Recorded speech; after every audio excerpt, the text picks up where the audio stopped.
Open your eyes again. You napped off. Wow, man. Okay. While you were gone, where'd you go? Took out the woodworm screw and the spacer. Put the cone back on my center. Lock down the headstock, the tail stock. I should label some of this stuff, right? All right. Now, I'm between centers again. Got it? All right. Now, I've decided that to make this thing look nice, that's going to be the face I want up here at the top. And then the dish will go from there. You with me? Because I do want to see some stuff. I'm looking at it now. It's a little bit too small. So it's going to be somewhere around there. Now again, I could do this with my carbide tools. I was shocked the other day. I opened up a catalog. On page 2 of this catalog are all these carbide cutters. And every one of them is more than twice the price of what I get from my carbide cutters at this website right here. And I include shipping with about 3/4 of my stuff. Wow. Okay, now, enough of that, right? Okay. I'm going to get back into getting this thing shaped up. I'm going to trim this face off. I've got a little rag over here. Some torn edges. 700 RPMs.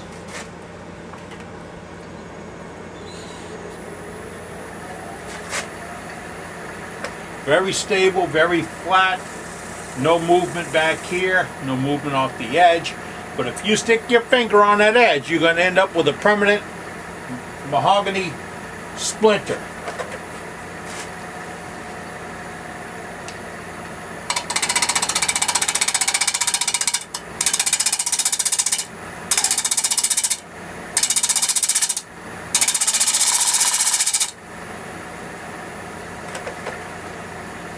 I call this approach 1, 2, 3 bite.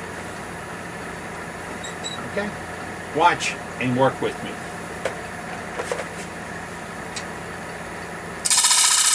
1,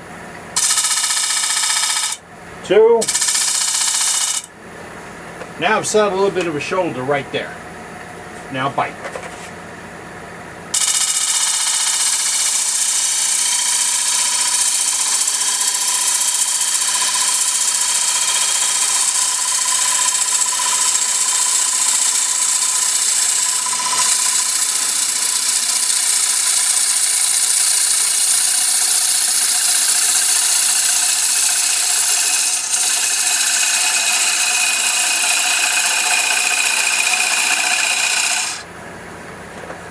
Again, don't forget where you're going so you don't run off the end of the tool rest. This looks really good. The 1, 2, 3 bite, or 1, 2, 3 eat, bite, bite, bite, eat, was taught to me by O.B. Lacoste of Lafayette, Louisiana, because that lets you get a good, or permits you to get a good notch on the corner. And that little notch is where you then put your bevel, get your tool lined up, read it, and then you push through. And pushing through means keeping the handle at the same attitude, relationship to the work. We're looking good here. You do notice I got rid of my pencil mark, so now we don't. I'm going to start working a little bit on a dish.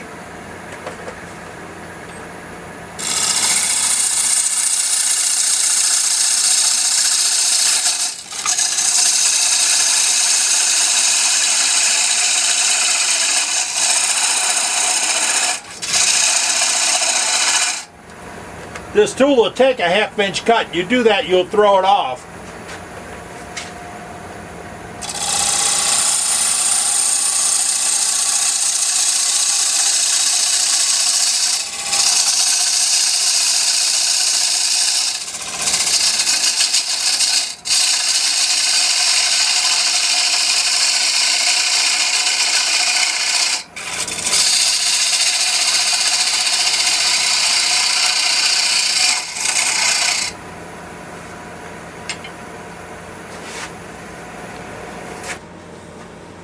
Now, because I'm the master of all time and dimension, I will know that I have a 1/4 inch thick bottom between here and the bottom I cut on the other side.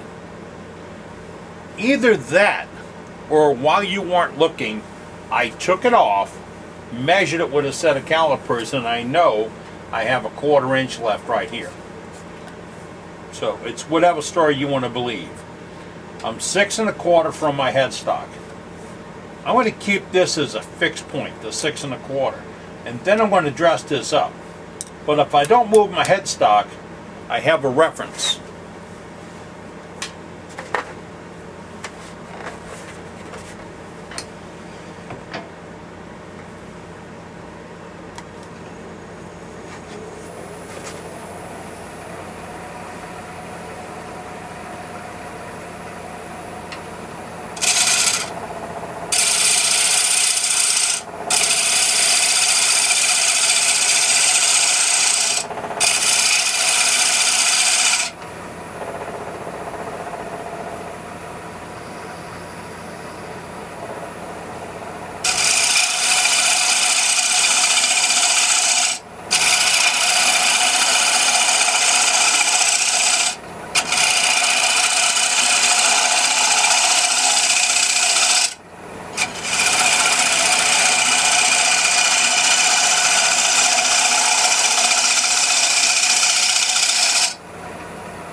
Now, since I didn't cut anything where I measured from, I'm safe if I would like to move my headstock out, move my tailstock out. I gotta label these things, man.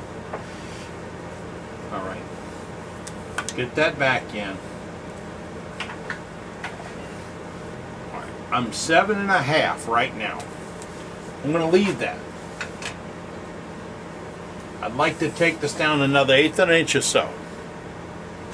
Get you in a better position.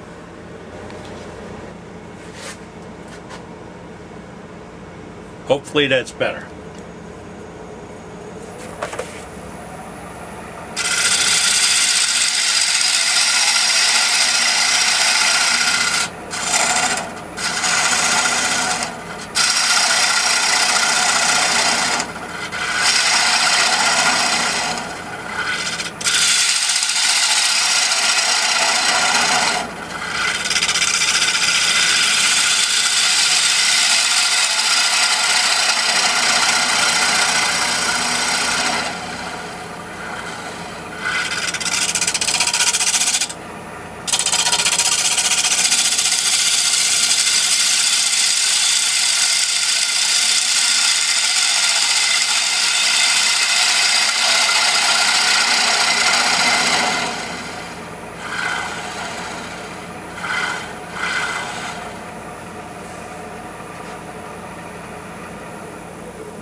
When I check it, all that cutting took about a 1/16 of an inch. I feel okay with what I have there. Now, what I will do now is switch over to, I could use a couple of tools. I'm going to go to the 18 millimeter. I want to get it to work at center. So my tool rest is going to be too high with that big 1/2 inch bar. So I'll bring it down to to center. That's where I want to be. See where I'm falling? Okay. I want to be careful not to round this corner. I want to pull out at that corner, not roll around it. Same thing. Roll up on shoulder.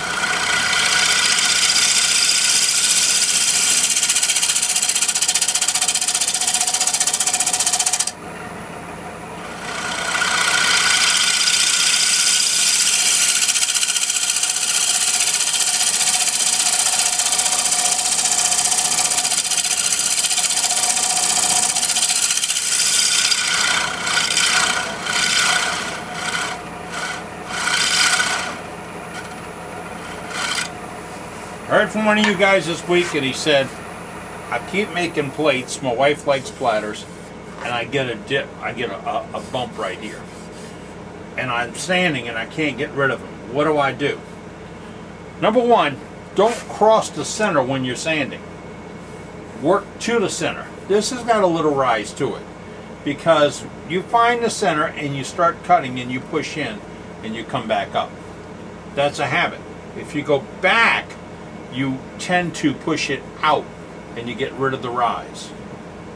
Okay? And then when you sand, do not sand across the center, because you'll come up and go over. Speaking of sanding, I'm going to sand this right now. I've decided first thing I'll do is do a little power sanding.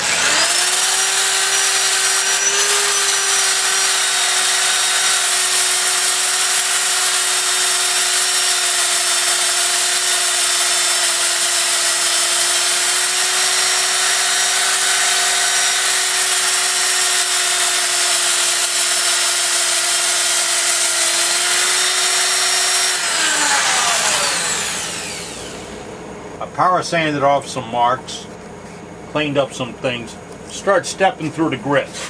This is self-powered now.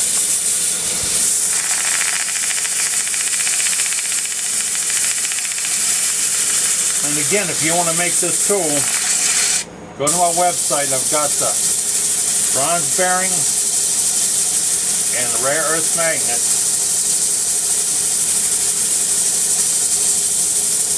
You can buy the magnet from K&J Magnetics, but by the time you pay the freight, you got the bearing from me for free and then some. I'd appreciate if you add that bearing to an order of some cutters. You know, just round out the shipping cost so I can keep doing this kind of stuff. Now, I don't have a high spot in the middle. When I sand it, I didn't cross the center, because that's what happens when you cross the center. That was 180. I'm going to step through the grits until I get to 400. Now, if you think watching grass grills boring, watching me sand is even worse.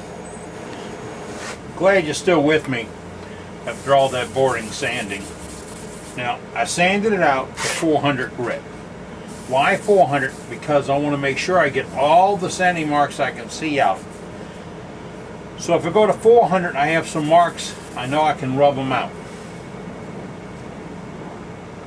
This is 50% depth sealer, 50%, actually 52% lacquer thinner. Now, I want this to go in well, but you didn't see that I did. I took my air hose and I blew out all these pores twice. Did it once, cranked it up, wiped it, and then did it again to get the most out the pores. To get the chatoyance, look at the chatoyance, look at it, look at it. To get it right, the pores have to be open. If you don't have the pores open, you're going to get some, but not what you need, or you deserve, or you want. Now, I'm doing this side because when I turn it around on the jaws or on something else, I want to have this edge done. I have a great project for the second half of this. I'm hoping it works out. We'll do the stages as much as we can. But right now, I'm where I want to be for today. And I really do believe this stuff cures.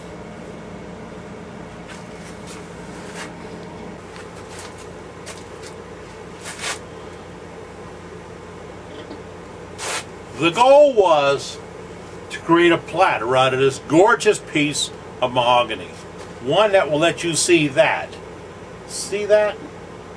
That's chatoyance. That's French for cat's eye. It's like the cat winking at you. That was the goal.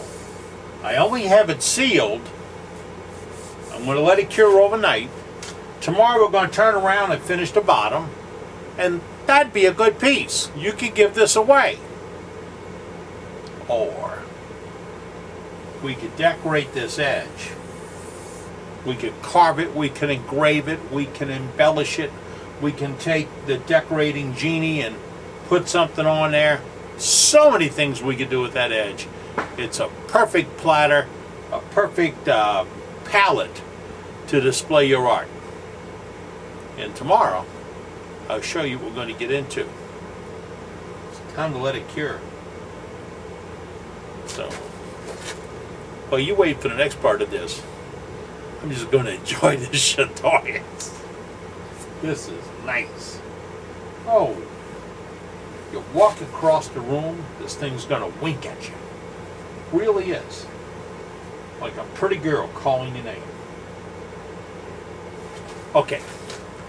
It won't be like that, but it'll be nice.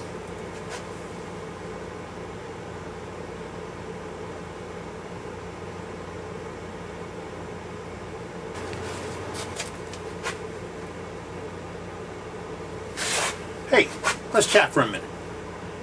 I've been seeing a growing trend of guys not wanting to pay so much for freight. I don't. This is the face of a guy that does not like to pay for freight. So I put the freight in a lot of pieces, but I show you to break out what it's costing. And if you get something shipped from New Orleans to Snake Island, Washington, you know, if I have $7 in, I took a $4 hit. But the guy in Georgia got it for $5.80 and I made $2. So I hope it washes out, and I'll keep it like that. I don't want to start changing things. Whew. Got a bad case of nose itch. But I had to make some changes when it came to the Blackhawk sharpening rake. Had more and more guys saying, why is it so expensive? Well, because I have to cover the cost of the freight. And it weighs 6 pounds. But I got to looking at the Blackhawk International. Now that's the parts and pieces. I give you a full-size base, I give you a jig, and I give you 2 AccuSets, and all the other parts that you need to put it together. You add 2 sticks, 2 3/4-inch square sticks out of your workshop. Or you go to Home Depot and you buy 2 pieces of 1/2-inch rod. And today I priced them, and those 2 20-inch pieces would cost you $8. Now, at the price I'm charging you, 40 plus 5, $45, you add 8.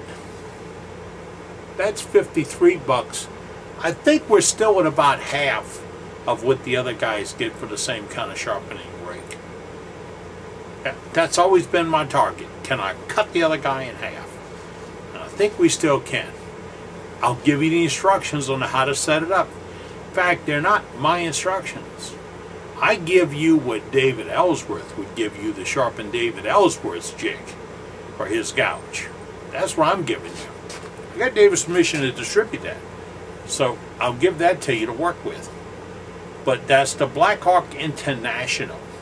And the other one, I'm not going to make it anymore. If you're not going to buy it, I'm not going to make it. You know, what am I going to do with all those parts and pieces? I've retuned them, yes. And I did give some away. I think that's all we had to talk about. Now, resume your normal life. Go on.